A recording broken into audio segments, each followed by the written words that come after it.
Hai Bunda, selamat siang. Berjumpa kembali bersama saya Indah Endaliani di live Instagram Cerita Hai Bunda. Nah, tema kita pada hari ini adalah berbesar hati membesarkan anak berkebutuhan khusus. Mungkin seperti yang Bunda tahu ya, bukan hal yang mudah bagi kita ketika anak kita divonis berkebutuhan khusus, dan juga kita pasti akan cukup struggling untuk merawat dan membesarkan anak kita tersebut. Nah, narasumber kita siang ini akan berbagi cerita dan juga tips bagaimana sih membesarkan anak yang berkebutuhan khusus. Nanti kita akan invite Bunda Namira Moda atau yang biasa disebut Ami dan putrinya Aurora yang mengidap kraniosinostosis. Nah, kraniosinostosis ini adalah kondisi sejak lahir di mana salah satu atau lebih sendi fibrosa antara tulang tengkorak bayi yang menutup sebelum waktunya, atau singkatnya kondisi ubur-ubur bayi menutup lebih cepat. Nah, ini dialami oleh Aurora, putri pertama dari Bunda Namira Moda. Bunda-bunda yang punya pertanyaan seputar bagaimana sih membesarkan anak berkebutuhan khusus, atau mungkin ada yang punya pengalaman juga terkait mengenai anaknya atau keluarga, ada yang mengidap kraniosinostosis juga seperti kasusnya Aurora, mungkin bisa tulis di kolom komentar atau juga bisa tanya juga ya pastinya. Oke, sambil sebentar lagi kita akan invite narasumber kita, Bunda Namira Moda.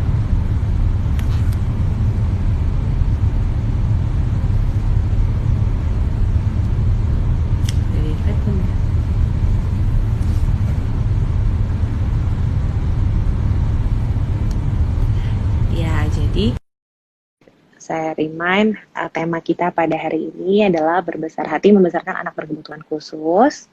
Halo. Dan halo Ami, Ami ya dipanggilnya ya. Iya. Ami, gimana kabarnya? Baik. Selamat Lola lagi apa pagi nih? siang. Lagi makan, abis ini mau masak, lanjut tidur. Oke. Nah, sebelum ngobrol-ngobrol, mau tau dong kenapa sih dipanggilnya Ami? Apakah itu dari mami apa? Iya benar. Jadi aku punya keponakan dan sering banget ngomong ami gitu. Jadi ya udah deh lanjutin sama anak. Oke, nah iya soalnya kita semua penasaran sih kenapa sih Bunda Namira ini dipanggilnya Ami. Nah, oke. Beda aja. Bun, untuk tema kita yang akan dibahas yang ini adalah berbesar hati membesarkan anak berkebutuhan khusus. Ami boleh ya cerita sedikit tentang pengalaman ketika starting mungkin dari hamil Ulola, gimana proses melahirkannya dan akhirnya sampai Ulola didiagnosis kraniosinostosis. Untuk kehamilan seperti biasa ya. Jadi awalnya kan aku memang wanita karir, terus hamil dan mual-mual seperti biasa ibu-ibu hamil. Lalu kami cek rutin sebulan sekali. Mungkin hamilku nggak tahu ya, mualnya tuh agak lebih lama, agak sampai 6 bulan.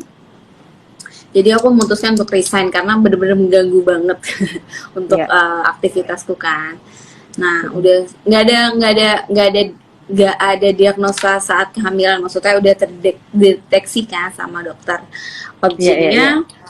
Jadi sampai aku minta untuk 4D atau apa tuh juga dokternya anaknya semuanya normal, ukurannya, panjangnya, beratnya, tapi memang HB ku agak rendah sih saat hamil. Jadi buat ibu-ibu yang hamil please banget kalau HB-nya rendah itu selalu konsultasi terus saat hamil sih. Lalu lanjut ke persalinan, semuanya kayak biasa. Karena aku memutuskan untuk sesar, nggak ada indikasi apa-apa.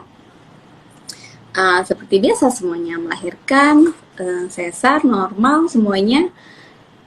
Jadi ibu lahir Aurora gitu tanggal 10 November aku ngambil di hari pahlawan ceritanya. Oke. Jadi sebenarnya halo Bunda ya. Oh ya oke. Jelas ya suaranya ya. Jadi berarti pengalaman hamilnya Ami berarti sama seperti yang dialamin sama bunda-bunda yang lain gitu ya, pastinya morning sickness, HB turun dan lain-lain. Nah, terus gimana tuh Bunda cerita lebih lanjut ya terkait mengenai kondisinya Ulola? Sampai diagnosa maksudnya. Mm-mm. Nah, Ya. hari jadi setelah melahirkan semuanya anaknya sehat, nangis gitu kan, ya udahlah ya, Mm-mm. udah aku ke ruang perawatan, udah di kamar berdua. Besoknya baru dokter anaknya kasih tahu kalau bagian tempurung ubun-ubun itu nggak Ubun-ubun. berdenyut gitu kan, ubun-ubunnya gitu. Nah dari situ aku berusaha untuk nggak mau mikir apa-apa dulu sih, karena aku fokus untuk kasih ASI gitu kan, aku harus Iya, happy iya, iya. terus gitu kan. Ya udah, habis dari situ dokternya menyarankan untuk coba deh dipantau selama 1 tahun, kalau ada kejang atau kondisi yang nggak wajar itu bisa kita lanjuti gitu. Cuman aku sama suami kan langsung ngomong hari dokter udah selesai keluar, langsung aku WhatsApp gitu kan, langsung chat kalau ternyata ini gini gitu. Tapi aku nggak mau browsing apapun, apa itu Iya, iya, nggak iya, iya, pernah, betul, betul, betul. nggak pernah kepikiran buat ini apa, nggak pernah tahu Mencari-cari tahu kronis gitu ya, Bun ya. gitu. Jadi Ha, ha. ubun-ubunnya ketutup udah selesai gitu kan, aku langsung cerita sama suami udah kayak gitu aja. Ha, ha. Nah suami mungkin searching kali di kantor ya gitu, tapi nggak mau bikin aku down juga. Jadi pas sampai rumah kita udah pulang, baru deh kita diskusi.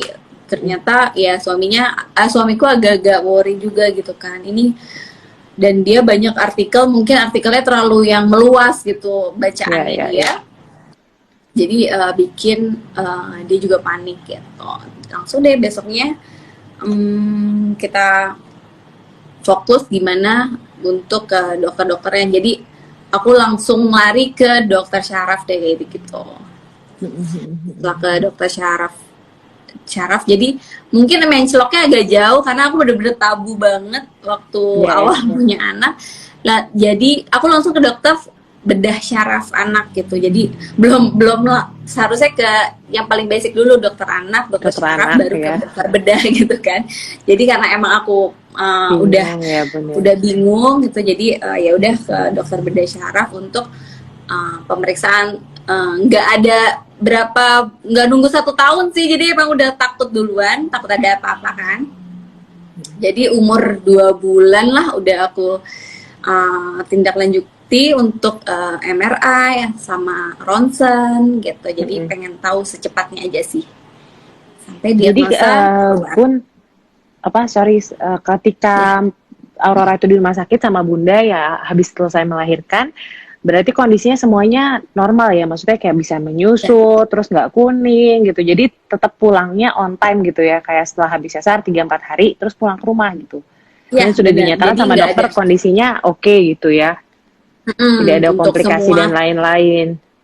Betul, jadi emang awalnya nggak ada komplikasi lain-lain, nggak harus masuk ruang PICU atau NICU gitu kan. Jadi lingkar kepalanya juga kita nggak pernah tahu kalau Aurora ternyata makin kesini tuh nggak berkembang gitu. Jadi sebelumnya nggak pernah tahu kalau dia mikrosefali gitu. Jadi untuk lingkar kepalanya itu semua normal gitu. Panjangnya memang kecil karena dokter mikirnya ya karena ibunya kecil gitu kan. Terus kalau untuk kuning ya sempat kuning tapi nggak harus disinar gitu. Jadi emang dia boleh pulang gitu 3 hari standar. Seminggu ya kalau nggak salah, vaksin dan lain-lain tuh semua berjalan lancar aja sih. Cuman memang aku kan punya keponakan, jadi tahu saat mereka bayi gitu kan, namanya ubun-ubun itu aku sering megang gitu. Oh iya, anakku nggak ada gitu. Jadi dari situ sih kita harus cek segera gitu. Oke. Nah sorry, lanjut Bun, tadi ke penjelasan ketika ketemu dokter itu. Nah jadi kan tadi Bunda udah starting dari ketemu dokter bedah ya. Dan akhirnya terus balik lagi ke dokter anak atau gimana tuh Bun? Memang ke dokter bedah, dia untuk ngecek ronsenan kepala apa benar sudah menutup semua tulang-tulangnya. Takutnya jadi kalau yang ditakutin dari kranio itu kan si otak di dalamnya itu berkembang tapi tempurungnya sudah nutup kan, jadi kejepit gitu. Jadi bentuk mukanya tuh bisa berubah gitu kalau aku baca-baca gitu kan. Nah aku udah, kalau memang kita udah kalau memang harus dibedah ya udah gitulah gitu, kayak ibaratnya gitu kan gitu. Kalau memang harus dibedah jadi akhirnya dari situ baru deh aku ngobrol-ngobrol sama, kebetulan keluarga suami banyak dokter. Jadi kita diskusi bareng gitu, selain kesini cari second opinion kemana lagi yang benar-benar dokter setelah ronsen. Dan itu memang dibilang kalau ubun-ubunnya semua sudah menutup, tapi belum ketahuan persis dalamnya kayak gitu, belum fix banget lah gitu. Jadi kita masih ada harapan ibaratnya. Lanjut ke tante-tantenya suami tuh dokter, jadi langsung di bedah ke dokter syaraf juga untuk pemeriksaan second opinion gitu. Jadi tetap kita bawa hasil lab ke dokter syaraf, lanjut di diagnosa udah fix sih kalau dia memang ubun-ubunnya tertutup gitu. Jadi ya udahlah, kita udah tahu diagnosanya udah yang kedua kalinya gitu, dokternya udah ngomong kayak gitu. Nah saat itu tuh gimana sih Bun cara Bunda, maksudnya kayak secara pribadi gitu untuk menguatkan diri demi Aurora gitu, gimana sih cara Bunda terus berpikiran positif dan lain-lain? Apakah dapat bantuan dari support system atau memang kayak setelah baca-baca kayak oh ya ternyata banyak kok yang experience the same thing dan juga ternyata pasti ada jalan keluarnya gitu. Nah itu tuh gimana sih Bun caranya menstimulus diri sendiri untuk tetap positif di saat seperti itu gitu?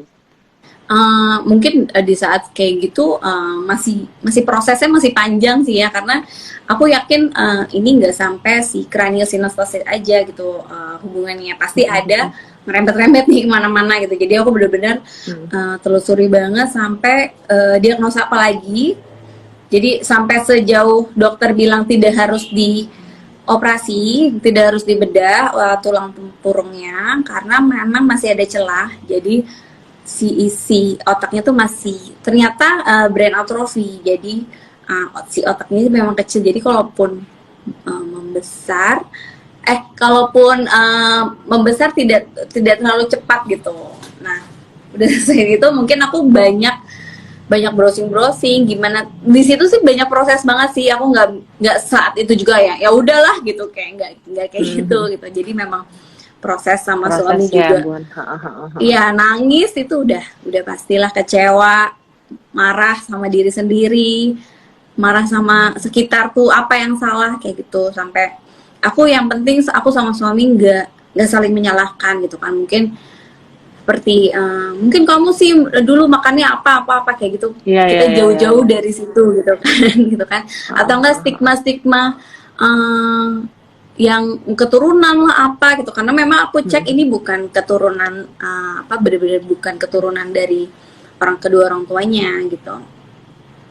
Lanjut semua diagnosa aku ke dokter.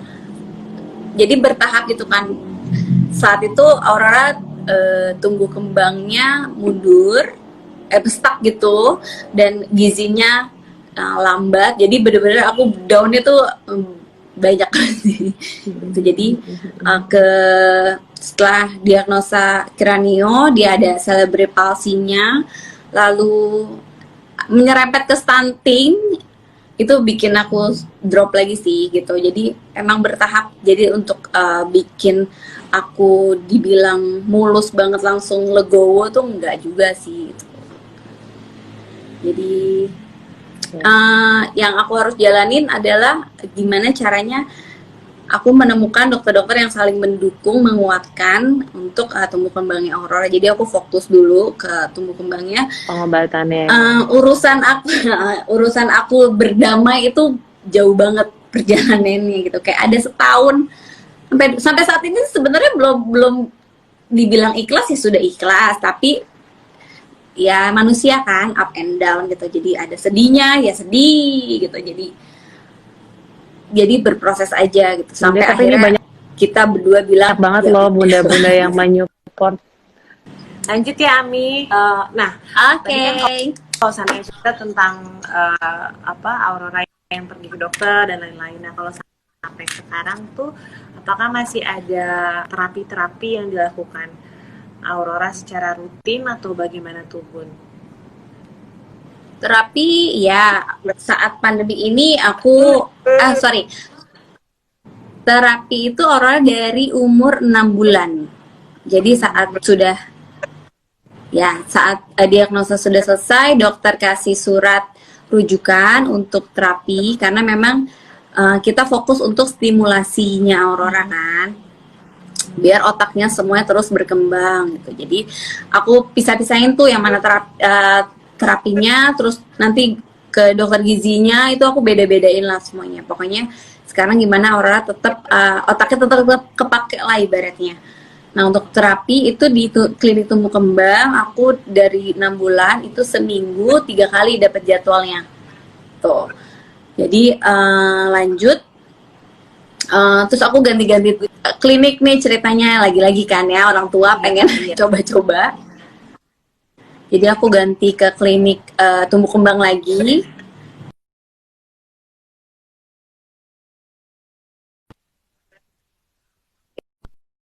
Mungkin aku ngerasa ya lelah bolak-balik Jakarta, Tebet ke Cinere, Tebet ke Keramat Pela gitu. Jadi mungkin aku pas Aurora mungkin stuck di berat badannya,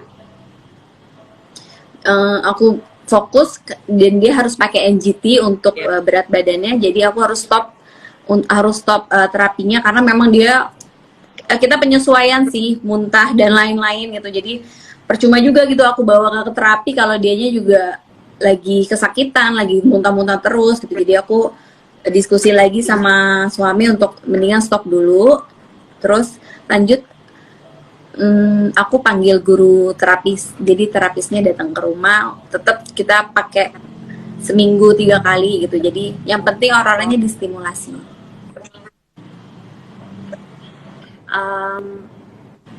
Nah itu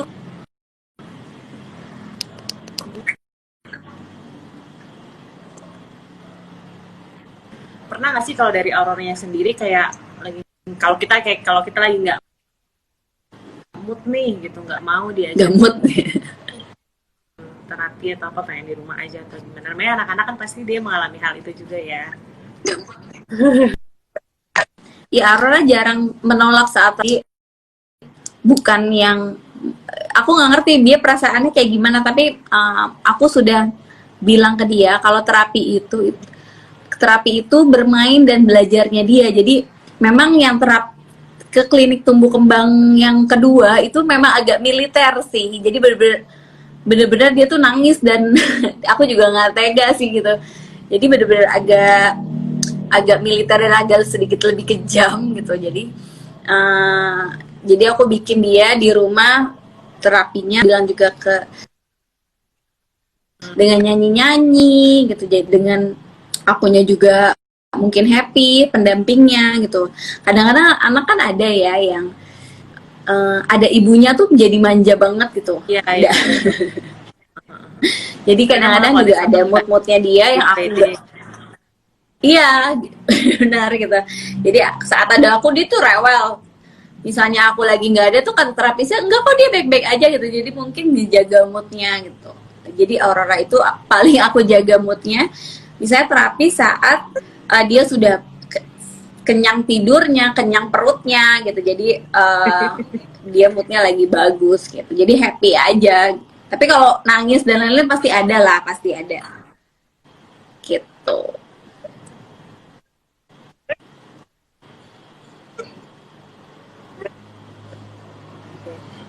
Nggak dengar lagi, nggak dengar.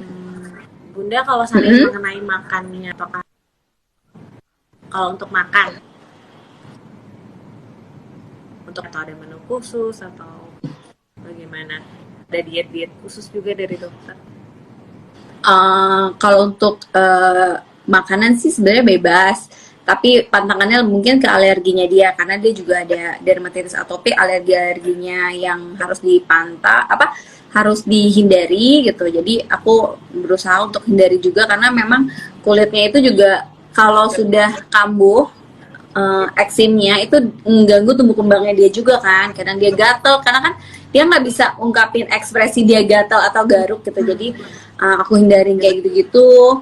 Terus untuk makan standar sih, aku bikin kayak bubur sehari gitu. Sekarang kan sudah 2 tahun ini sudah mulai makannya. Tadinya full makanan cair atau susunya dia gitu, makanan cair. Jadi sekarang seimbangin lagi aja makanannya. Jadi dia memang sudah mulai oral, sudah mulai mau menelan, walau kunyahnya belum bagus gitu kalau untuk mengunyah, tapi dia mulai mau menelan. Jadi sekarang PR-ku sebenarnya kalau makan sih dia udah oke banget, tapi untuk minum sih yang masih PR banget ngajarin dia minum pakai sedotan atau pakai gelas gitu. Mau sih, tapi ya Bun ya. hidrasi. Jadi kenapa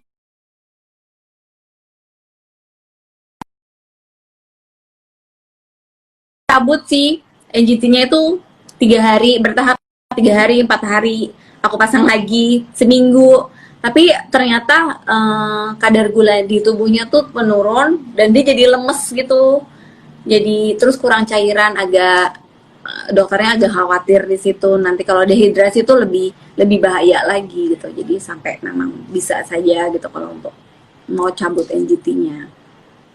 Kalau tadi mengenai terapi kan udah dijelasin juga sama Ami ya tadi ya, kalau terapinya Aurora seperti apa. Nah, tumbuh kembang juga sudah dijelasin. Dan oh ya tadi gimana tuh caranya menghadapi apa? Untuk apa? Halo. Yang mengenai banyak banget follower di sosial media yang nanya gitu. Nah tadi kan udah Bunda jelasin juga itu. Nah sekarang apakah memang di awal ada kesepakatan gak dari Bunda dan Ayah untuk kayak oh ya kita memang mau sharing cerita tentang Aurora ke pihak luas gitu, supaya mungkin bisa jadi acuan atau gimana kalau memang anaknya ada yang mengalami hal yang serupa kayak gitu kan ya Bun ya. Nah itu apakah dari awal sudah didiskusikan kayak kita akan sharing tentang tentang Aurora ini gitu. Nah itu gimana tuh Bun, kesepakatan antara Bunda dan Ayah dan keluarga pastinya ya. Memang awalnya kan memang aku nggak lebih tertutup ya buat Aurora, bahkan keluarga besarku aja masih belum tahu banyak tentang diagnosa. Kadang menjelaskan sama yang sepuh juga atau tante-tante ini juga butuh karena emang diagnosanya emang di lingkungan kita tuh saat ini lagi di lingkungan kita tuh nggak ada dengan diagnosa gitu itu ya. gitu kan. Jadi mungkin lebih ke penjelasan singkat yang mereka juga bisa nerima gitu. Jadi untuk awalnya memang aku sangat tertutup banget, sampai akhirnya banyak dari teman-teman kan suka share gitu kan, tumbuh kembang anaknya sudah bisa tengkurap, sudah bisa merangkak seperti itu kan. Nah pas saat itu aku tuh kayak mulai berasa kok Aurora belum, tapi masa iya aku tutupin terus gitu kan. Aurora udah bisa apa kan pasti kalau teman ya, atau apa udah lama nggak ketemu pasti nanya gitu kan. Terus sampai saatnya aku kayaknya nggak bisa deh, aku harus ngomong. Mulai tuh aku cerita ke teman-teman dekatku dulu gitu. Jadi keluarga udah mulai disampaikan semua, baru ke teman-teman. Terus baru deh aku sharing ke sosial media gitu, ke Instagram aku sendiri. Pakai hashtagnya tuh mikrosefali gitu. Jadi emang bener-bener dulu agak tabu kali ya 4 tahun yang lalu gitu. Jadi baru semuanya kayak nanya Aurora kenapa gitu. Awalnya memang gak ada cibiran apa sih, cuman semuanya saling menguatkan gitu.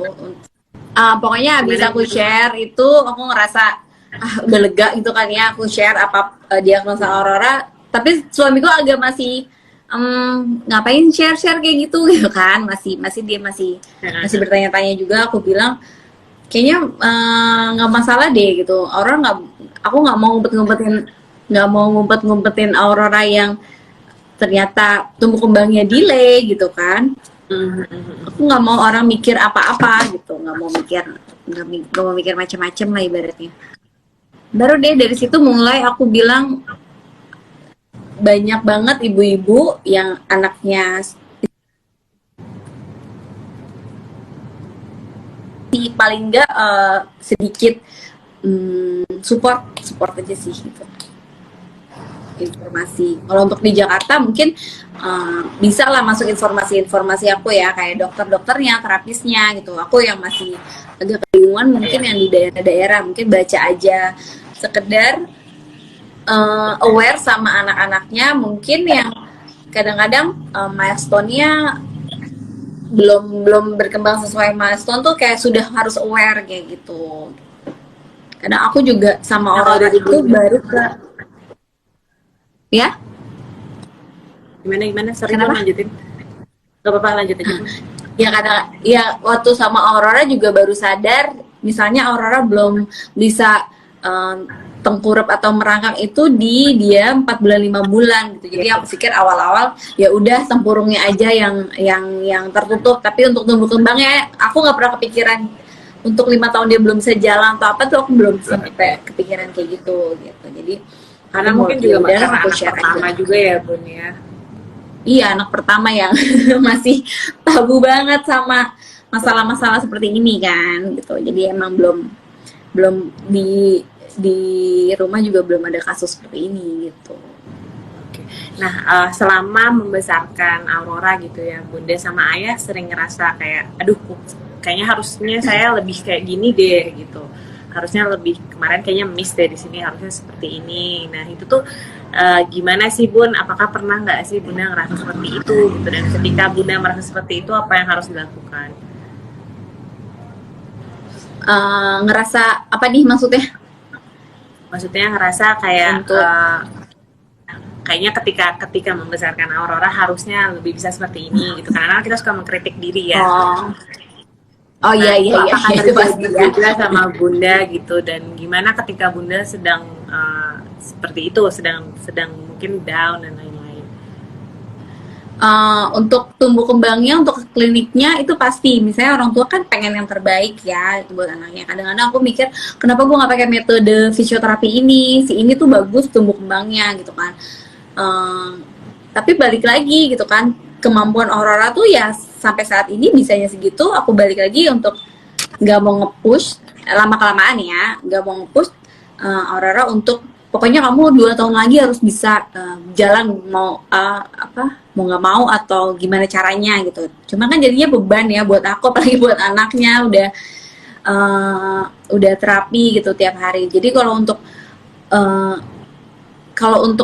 tumbuh kembangnya pasti ada kayak gitu pasti ada kayak duh kenapa gue nggak pakai metode ini atau enggak aduh gue heboh nggak sih ini terapinya bikin dia jadi stres atau kayak gimana gitu kan jadi pasti ada tapi sekarang balik lagi aku semua terkontrol sama dokter jadi apa yang dokter fokus untuk stimulasinya dia udah kita aku sama suami lebih ke ya udah fokus di situ aja dulu gitu sampai se-Aurora bisanya apa gitu. Jadi untuk down, untuk lagi ya semua orang tua pasti ada lah ya. Betul. Nangis, kecewa atau apa pasti ada. Cuman gimana cara aku untuk ngebalikin mood lagi biar tetap jaga Aurora dengan hatinya happy juga gitu. Bunda masih suka cari-cari me time gak sih di tengah-tengah mengurusi Aurora gitu dan biasanya kalau Bunda tuh kemana kalau me time atau ngapain? Me time tuh harus banget karena kalau suami kan di kantor tuh udah happy ya ketemu orang banyak oh gitu jadi kalau aku tuh baru bisa me time saat Aurora punya pengasuh yang bener-bener aku percaya sudah bisa aku tinggal walaupun nggak bisa ditinggal kalau misalnya di rumah saat ini mungkin banyak ya sekarang kayak nonton drakor walaupun aku nggak suka tapi nonton atau sekedar chit-chat sama teman atau sekarang kan berkebun ya ibu-ibu gitu cuman aku lebih suka me time tuh ketemu orang gitu ketemu teman-temanku gitu ya sehari maksudnya sehari 3 jam 4 jam aku tinggalin gitu dengan Aurora juga sudah dengan orang yang terpercaya, bikin aku juga di luar tenang. Kalau untuk ninggalin sih aku harus banget gitu. Kadang suamiku yang kadang misalnya aku ngerasa aku lagi apa ya, lagi kelihatan lah ya muka bete atau apa, kamu nggak mau main sama teman-teman. Kadang-kadang dia malah nyaranin gitu, kamu nggak mau main sama teman-teman. Kadang lagi pandemi gini kan susah gitu kan, gitu ke tempat yang terbuka aja gitu, yang penting kamu ikutin protokol gitu, yang penting ketemu aja deh, karena dia tahu banget aku abis ketemu teman-temanku pulang lagi tuh aku happy gitu, ya. Terus ya berasa banget sih namanya. Tapi ya di rumah aja juga sebenarnya banyak sih cara-cara me time gitu ya, mandi dengan yang lama, luluran, krimbat atau apa gitu kan sekarang caranya banyak banget. Jadi so far yang mengurus Aurora di rumah Bunda apa dibantu juga nggak sama pengasuh atau mungkin ada suster khusus dari rumah sakit atau gimana tuh? Iya, aku sama suami sepakat untuk punya pengasuh. Kadang aku kemarin mikir dalam 3 tahun ini tuh aku sering drop masuk rumah sakit. Nah itu yang bikin Aurora harus ada yang jaga gitu. Oh iya mungkin kecapean. Gitu, jadi karena HB rendah atau gimana Bun? Iya, aku transfusi darah gitu. Jadi harus di rumah sakit kayak seminggu gitu kan. Itu yang awal-awal memang aku mikirnya Aurora harus ada yang jagain, karena mungkin aku nggak bisa sendirian, harus ada yang nungguin sih selain aku untuk nge-backup juga. Jadi misalnya aku kayak tiba-tiba opnam gitu, jadi di rumah aku juga tenang, di rumah sakit aku juga maksudnya nggak mikirin di rumah kayak gimana Aurora, tetap aku pantau gimana perkembangannya, tapi aku di rumah sakit juga gimana cepet sembuh. Gitu, lebih mikir ke situ sih, karena suamiku tahu kalau aku tuh emang kewalahan banget karena orang udah 19 kilo. Berat ya beratnya. Dan kan harus alhamdulillah tapi ya Bun digotong ya, bukan digotong ya, harus digendong-gendong kemana-mana gitu. Jadi mungkin aku harus, karena kan dia ada jam malam untuk susu kan, nah aku harus begadang juga, jadi aku nggak mau dropnya tuh kadang-kadang lebih ke akunya nggak maintain untuk tidur, pola tidurnya dan pola makan sih, karena udah keburu, pokoknya orang udah makan, udah terapi, udah tidur, itu mikirnya ke situ terus gitu tanpa mikirin akunya sehat apa enggak. Gitu. Iya pasti ya. Nah Bun, tadi kalau seandainya mungkin banyak juga ya bunda-bunda di rumah yang mengalami hal yang serupa gitu kan, dan kan pasti dari sisi financial gitu ya kan, pasti karena berkebutuhan khusus perlu disiapkan dana yang lebih besar gitu kan ya Bun ya. Nah itu tuh Bunda ada tips nggak sih untuk mempersiapkan dana ketika anak kita seandainya berkebutuhan khusus, apakah harus join insurance atau bagaimana tuh Bun? Kalau aku tuh dari awal memang ngeblank banget tentang keuangan, apalagi saat anaknya berkebutuhan khusus. Aku harus dari umur dia 6 bulan harus mengeluarkan uang yang nggak sedikit kan, karena kontrol terus tiap minggu, terus ada hasil lab gitu. Jadi benar-benar kita jor-joran di awal, baru deh planning aku benar-benar kita salah nih gitu kan. Karena aku mikirnya kan nggak pernah kepikiran anakku ternyata istimewa kan, jadi taunya menabung buat nanti dia sekolah. Kalau kesehatan ya udah seperberapanya gitu kan, paling ya opnam ya di asuransi kantor suami gitu. Suami ya. Nah ternyata aku harus dihadapi dengan banyak lab dan ke dokter dan ada si terapisnya untuk bayar klinik tumbuh kembang gitu, dan untuk bayar sekarang ke selang untuk feedingnya dia gitu, alat-alat makan untuk selangnya itu juga lumayan sih menurut aku. Jadi sekarang aku bagi-bagi banget untuk kedepannya Aurora aja sih gitu. Jadi egoku untuk belanja tuh bener-bener aku rem, sama suami juga. ya. Jadi aku ada tabungan paling banyak sekarang di kesehatannya dia, sama kalau pendidikan aku yakin dia nanti misalnya ada terapi-terapi, aku masuknya ke pendidikannya dia itu gitu. Jadi paling banyak persenanku di dana daruratnya untuk Aurora sih gitu. Jadi kalau amit-amit amit ya aku umurku gak panjang atau suami tuh aku udah siapin sampai dia umur berapa, sudah paling enggak dia udah masih ada pengasuh, ada tabungan buat dia buat terapinya, terapi datang gitu. Jadi sampai umur, lebih ke situ sih, lebih ke kesehatan ini gitu. Jadi kalau ditanya keuangan buat anak berkebutuhan khusus tuh bener-bener harus dipikirin banget sih, dipikirin, bener-bener dihemat gitu.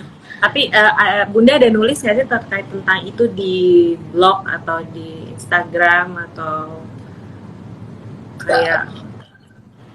Untuk keuangan belum, aku ya? belum nulis karena aku juga masih belajar sama teman aku juga yang ngurusin. Jadi kan sekarang ada pemasukan, aku larinya kemana, berapa persennya aku belum begitu pasti. Tapi paling enggak aku udah fokus, aku sama suami udah fokus untuk gitu ya, punya dana darurat Aurora tuh sampai dia umur berapa gitu. Harus banget nabung.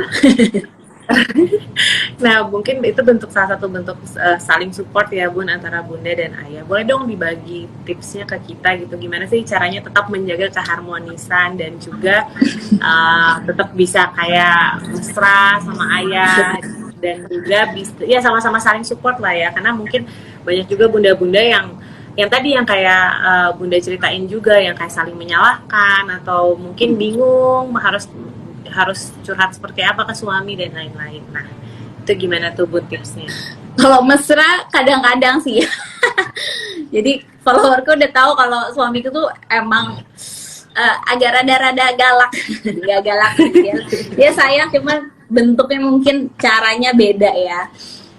Dia pengen banget pokoknya aku sehat. Karena dia mikirnya memang siapa lagi kalau bukan aku kan. Ada pengasuh-pengasuhnya mau sampai kapan, mereka juga punya keluarga gitu kan. Nah untuk biar tetap kompak, yang penting gimana caranya aku pengen dia juga ikut ngasuh Aurora gitu.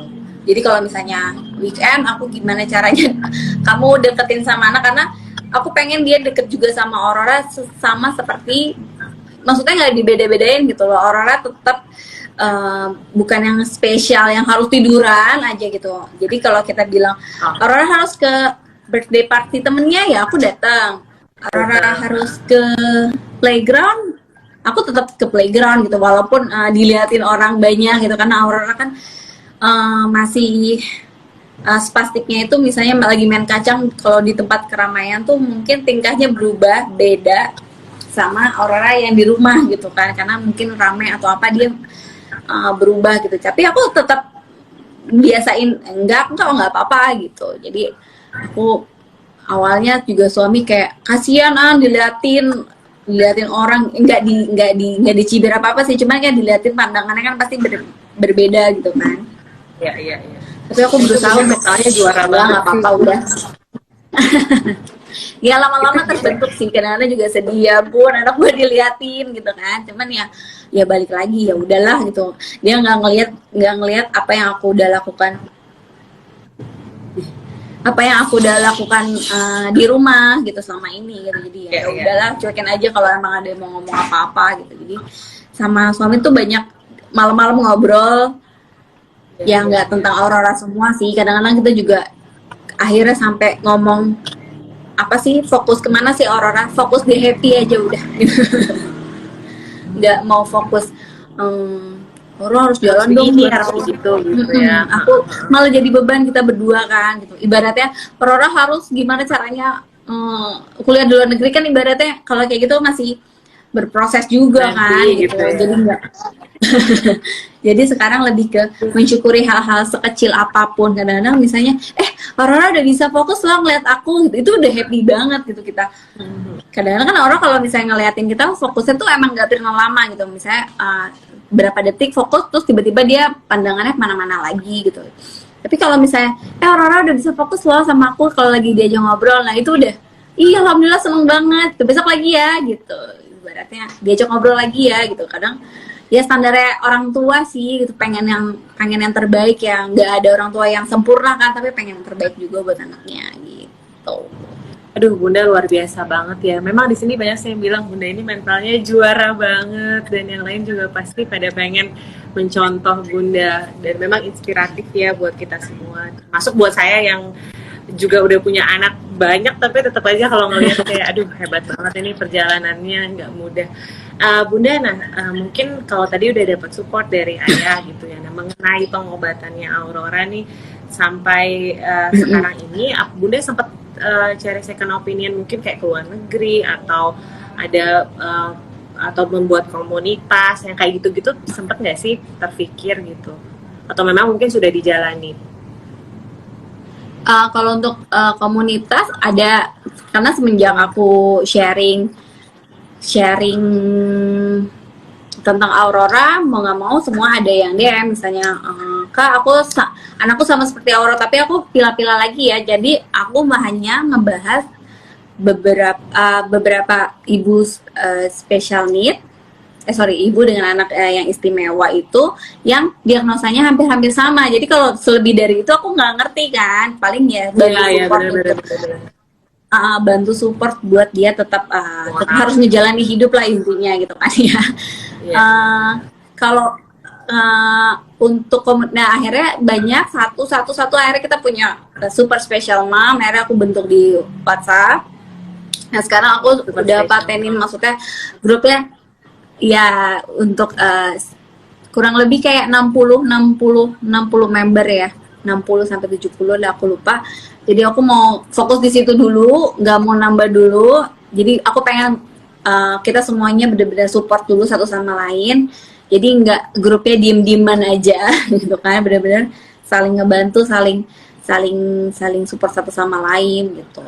Nah untuk treatmentan dari situ banyak tuh kan cerita-cerita, misalnya anak saya tumbuh kembangnya di klinik sini, progresnya udah kayak gini, kayak gitu-gitu kan. Jadi yang lainnya mungkin per wilayah ya, misalnya aduh jauh banget, misalnya temanku di Bintaro, nah mungkin di area-area Bintaro bisa ikut tumbuh kembang sini, kalau yang di Jakarta lebih kejauhan atau apa. Nah aku juga kayak gitu sih, kadang-kadang suka ikut-ikutan, misalnya aku puntur di sini nih, ada yang mau ikut kayak gitu. Jadi awal-awalnya sih masih sering ikut-ikutan ya, lama-lama mungkin sudah mulai patenin fisioterapi apa aja buat Aurora kayak gitu. Tapi kalau untuk luar negeri terapi tuh mau banget, tapi aku lagi-lagi cari informasi seakurat mungkin. Misalnya Aurora untuk dibawa ke sana gimana, terus terapinya, perkembangannya anak itu misalnya selama setahun ini gimana gitu. Jadi benar-benar sama suamiku tuh udah mikirin baik-baik untuk biayanya juga misalnya gitu. Terus kalau yang super special mom ini Bun, apakah harus yang anak-anak yang dengan kondisi yang sama seperti Aurora, atau memang beda-beda tapi kebetulan gabung jadi satu gitu? Untuk saat ini sih hampir sama semuanya ya. Untuk globalnya kayak Global Developmental Delay, terus mikrosefali itu rata-rata, atau yang anaknya ada pakai NGT, itu benar-benar ngebantu banget kita buat cerita, karena proses adaptasi pakai alat-alat juga luar biasa. Misalnya keselak lah atau selangnya copot, itu nggak bisa deh kita ngurusin sendirian gitu ibaratnya. Betul. Jadi kalau misalnya ada yang sudah pernah pengalaman kan, lumayan harus apanya ada info lah gitu. Jadi untuk semua persis sama orang enggak, cuman sebagian besar aku masukinnya tuh yang seperti yang nggak jauh beda sama Aurora tuh. Tapi kalau udah lebih yang besar komunitasnya, itu bisa masuk Indonesia Rare Disorder. Itu banyak penyakit langka di sana. Aku juga masuk di situ gitu. Jadi mungkin lebih luas lagi pembahasannya. Misalnya anak psikis, cerebral palsy. Iya, Bunda, sorry, nanti terkait mengenai pendidikannya Aurora gitu. Tadi kan yang Bunda udah sempat cerita ya, selain terapi dan lain-lain gitu, ada rencana pendidikan khusus nggak untuk Aurora ke depannya? Atau udah sempat lihat-lihat atau share, tanya-tanya sama teman-teman di grup gitu, kayak gimana untuk pendidikan anak-anak? Ya, kalau untuk pendidikan itu aku ngelihat nanti prosesnya masih ada lagi sih. Kalau untuk yang sudah siap secara kognitifnya, untuk IQ-nya kayak itu udah dites, sudah siap, itu nggak apa-apa masuk misalnya PAUD atau enggak playgroup yang mas kayak gitu banyak banget yang sudah masuk tahun ini. Nah, pas banget lagi pandemi, jadi aku belum bisa belum bisa tahu perkembangan mereka saat lagi sekolah gitu. Ya, tadi juga ada beberapa pertanyaan terkait mengenai gimana melatih supaya mulai bicara kayak gitu loh, Bu. Nah, itu Bunda ada tips khusus nggak? Untuk saat ini juga Aurora belum bisa bicara ya, cuman nanti kan dokter tumbuh kembangnya step by step. Misalnya sekarang Aurora fisioterapi, lanjut ke sensori integrasi, mulai nanti lanjut lagi ada oral terapi gitu. Jadi bener-bener aku semua sekarang arahan dokter tumbuh kembang aja sih gitu. Jadi kalau memang Aurora masih belum bisa terapi ini, ya jangan aku paksain gitu, karena mungkin dia harus fokus di fisioterapinya dulu gitu. Jadi satu-satu lah, pelan-pelan gitu. Aduh, Bunda luar biasa banget ya sharingnya ya. Biarpun tadi sempat bolak-balik kita putus koneksi, tapi alhamdulillah ya lancar dan kita juga banyak banget ngerasa. Saya pun pribadi pun merasa kayak Bunda tuh luar biasa sekali gitu, dan bisa menjadi sosok yang inspiratif lah buat seluruh bunda-bunda. Nah, satu pertanyaan terakhir mungkin sebelum kita berpisah sama bunda-bunda yang ada di rumah, mungkin Bunda bisa kasih sedikit closing atau mungkin tips. Dan satu pertanyaan terakhir buat Bunda, kira-kira hikmah apa sih yang Bunda rasakan diberi anugerah seperti Aurora Zalfa? Hikmah punya Aurora, ini malaikat banget, penyejuk hati orang tuanya di rumah. Bahkan bukan orang tuanya aja, oma-oma semua, kakak, ponakan, dia penyejuk banget sih gitu. Jadi kita mulai tahu arti bersyukurnya dari hal sekecil apapun gitu. Jadi menghargai pencapaian kecil. Misalnya kita nggak pernah tahu aku ada di fase ini, jadi awalnya mungkin bingung anak kita nanti kuliah di mana ya, tapi sekecil anakku udah bisa duduk aja, aku udah bersyukurnya luar biasa gitu. Lebih kayak gitu. Lebih bersyukur lagi sekarang aku ada kenal sahabat-sahabat baru di Super Special Mom, atau enggak ibu-ibu dengan anak istimewa lainnya. Jadi aku lebih tahu kita ada di dunia inklusi dengan macam-macam ability gitu. Jadi saling support aja, terus bantu raising awareness tentang special need parenting. Jadi memang jadi orang tua kan harus terus belajar. Mau yang anaknya spesial atau normal pada umumnya, itu kan banyak banget yang harus kita pelajari, karena dunia makin berubah-berubah tiap tahun gitu, tiap hari. Jadi bersyukur banget sih punya Aurora. Jadi banyak pengetahuan yang tadinya nggak ngerti medis apalagi jadi tahu lah, ibaratnya banyak browsing gitu. Oke, makasih banyak ya Bunda. Terima kasih banyak waktunya. Sama-sama. Hai Bunda, terima kasih. Doakan yang terbaik ya buat perkembangan, buat saling mendoakan ya. Dan Bunda juga kasih juga ada yang udah nonton. Yang udah nonton putus lagi, nyambung lagi. Oke. Terima kasih Kak. Ya Bunda, demikianlah live Instagram kita di Cerita Bunda dengan Bunda Namira Monda. Mungkin terima kasih untuk bunda-bunda yang sudah join dari tadi, dan kita juga minta maaf kalau ada masalah koneksi, dan sampai ketemu di Hai Bunda berikutnya.